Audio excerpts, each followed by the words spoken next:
Hi, this is Ryan again. I just wanted to make a quick video response to a person called Actualized Truth. He made a very interesting video called Wordless Truth. I'll post a link to his video in the description of this. And in it, he talks about how we don't need anything to realize what the real truth is, and that even words themselves trying to realize it is never going to be able to. And I've run across this a lot. It's very, very hard in the deeper levels of understanding to even make these things understandable in a sense that someone would understand them. He says some things. Let's see. Okay, he says he's trying to relax the minds of the people that are trying to find the truth, because, well, I won't put words in his mouth, but this is what I'm also trying to do. I'm trying to relax the minds that are trying to find it by sort of giving a little guidelines to where it is. But the only place that anyone can ever find it is truly only within themselves. Nobody else can ever go inside of you and give it to you. You have to look inside yourself and find it for yourself. Now, he also mentioned metaphors, so many metaphors in all this. Well, here's a little metaphor. If you're trying to find something, if you're searching for something, now remember, all times are now. Okay, so if you're always searching, if you are searching for something now, you're going to be searching for something now. It's only once you realize that you have found it that you find it. Now, this might be scary for some people because a lot of people have been thinking about these concepts forever, or for a long time, trying to realize what it is, what the real truth is. And they've been trying so hard, and searching and searching and searching. Well, it's going to become a shock whenever, what do you do when you're in a maze and you search the entire maze and you find the end of the maze and it's just a brick wall? Well, apparently you didn't find what you were looking for. It's only when you realize that you've already found it that you can truly find it, and it's inside yourself. No one can give it to you.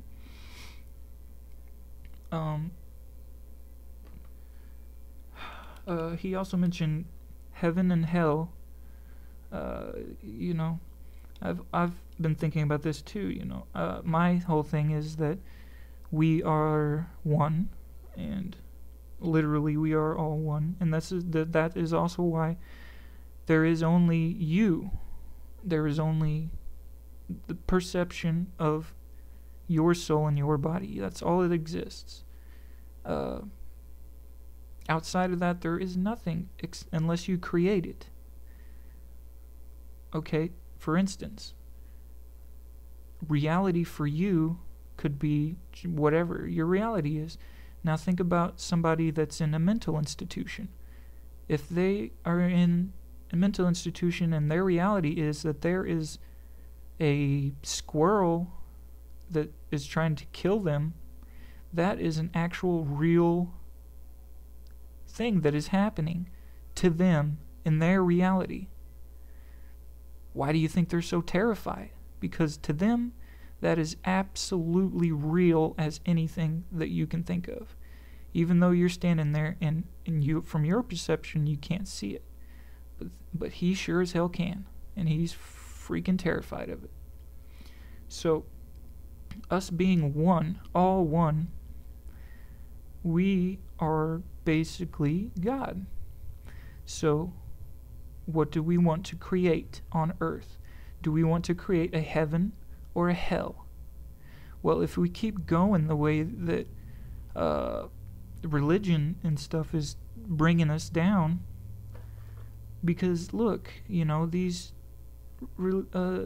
Christianity and all this stuff, they would be more than happy to just sit there and wait for the apocalypse, right?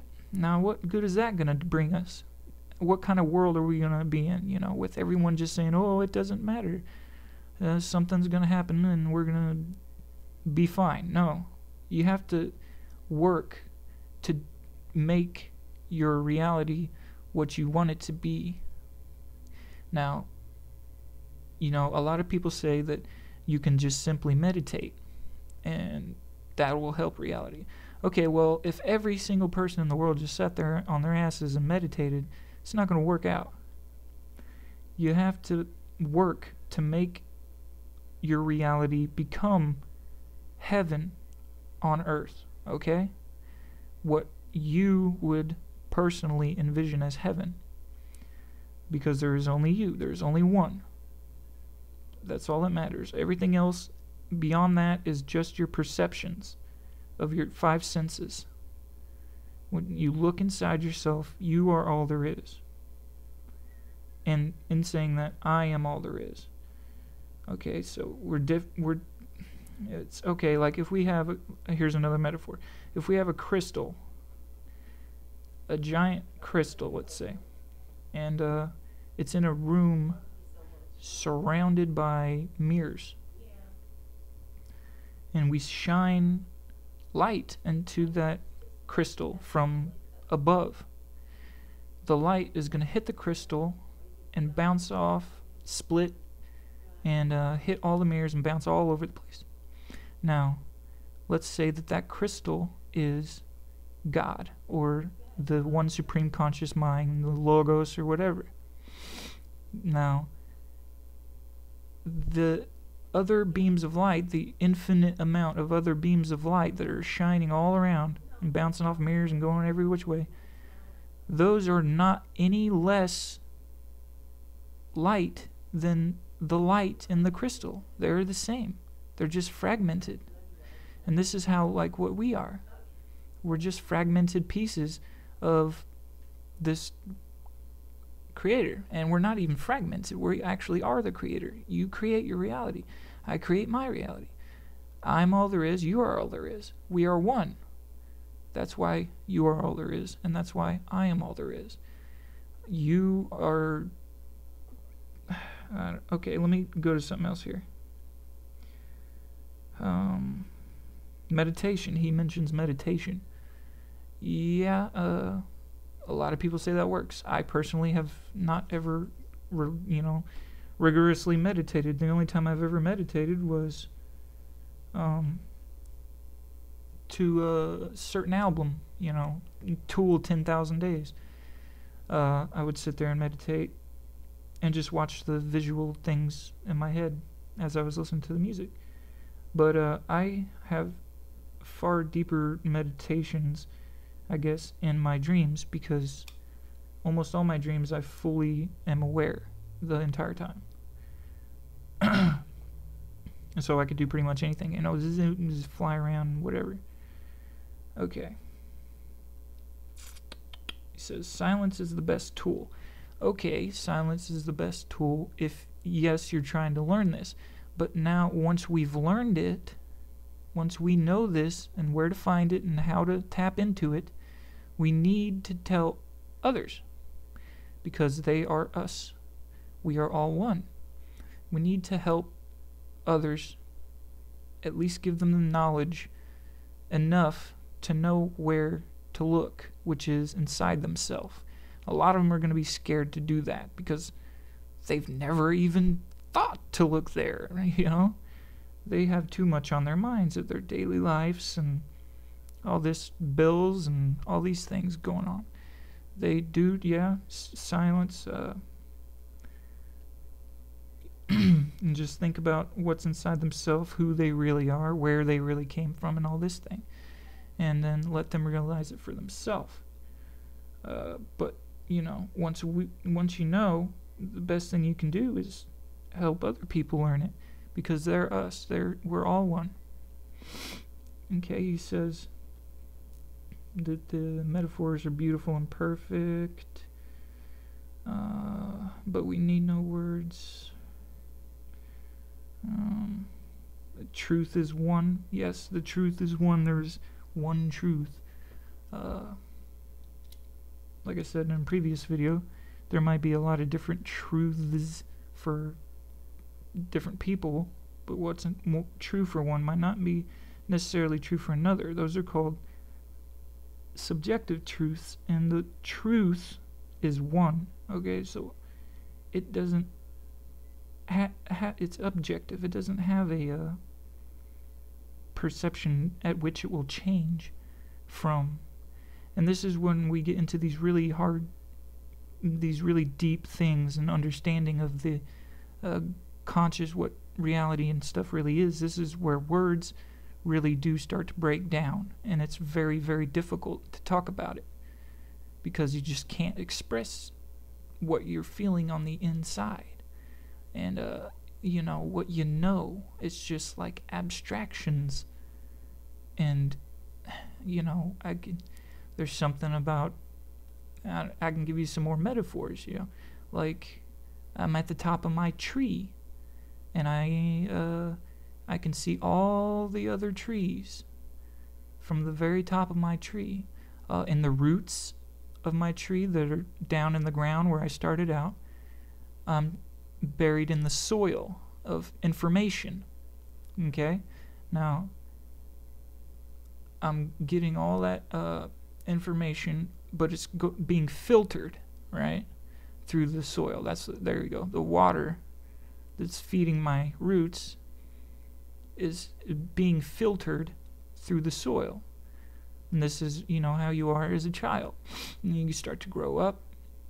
Well, I don't mean as a child, okay? This is a spiritual kind of metaphor. As you start to mature spiritually, you know, you move up further up the root, and then you can start to feel splashes of the truth and stuff like that, and it's not being filtered anymore except by the bark of your tree. Okay, so you could feel the truth that splashes, but the bark still, you know, that's the hardest part, and you know, to soak into the middle, to get into you and who you are, that information, because you want to hold on to what you truly believe in so hard that that's the bark of your tree. Now, when you finally get up to the top of your tree, you have no more barriers. You are completely open to where you can even feel each little individual droplet of rain as it comes down towards you, and like you go to it at the same time. And from the top, you can see, I could see all of the other trees that other people have, and one of the trees is yours, you know. And your tree might not be as tall as mine, but that's because you're still progressing, you know. And then there's even some trees that haven't even been planted yet, and those are necessary because, you know, you have to have a balance. Here's another little metaphor. What does a balance do when it's not balancing? It balances. You can never not balance a balance. Okay, I guess that's about it. I'm gonna post this, post the link to his video in the description of this, and I'm gonna attempt to post this as a video response on to the video that he made. And I just needed to get that out. A very good video. I liked it a lot. I could tell he's you know, truly